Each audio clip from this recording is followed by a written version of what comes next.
इतने चप्पल जोरदार मिले थी आने एरी का आया वासी चप्पल टूटे पे असा जी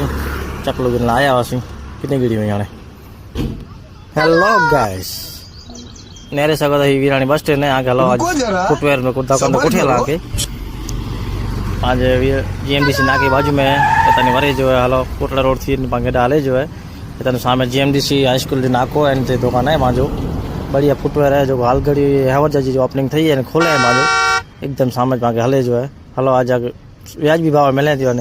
ये सामने दुकान जो हिन पासे जीएमडीसी नाको हाई स्कूल रस्तो वजे तो हिन साइड धनराज प्रोविजन स्टोर दुकान है जो इतने सामने दुकान हलो आगे एरिकना सा होंडा ते वे रहे एरिकना सा वञा था चप्पल गल चप्पल रोटी पी है एरिका चती पुष्पाराज चुके गन नहीं हलो हाँ दुकान पहुंचे हलो एरिका जो अंदर तक बता रही चप्पल जो खपे पसंद पर किन हाँ 20 रुपये बढ़िया आई मैं बैठा आई सामने दुकान में नेरे सको था बकाले पर बाजू दुकान रखे हैं एरिका चप्पल नेरे से तो पहले तो आमा खड़ी करना आमा खपे तो पहले 20 रुपये मस्त चप्पल रखे हुए व्याजी भी फुटवेयर है जो ये चप्पल ने छोकरिया जी पर मिले थी अरे लेडीज जो मस्त चप्पल जेंट्स जी वही मणी टाइप मिले मस्त चप्पल गिनी वेजा ये जगू जी नवी ब्रांच है जो वीडियो पूरा तो बे वीडियो में ने दुकान है जी नवी ब्रांच है जी गांव में दुकान है जी।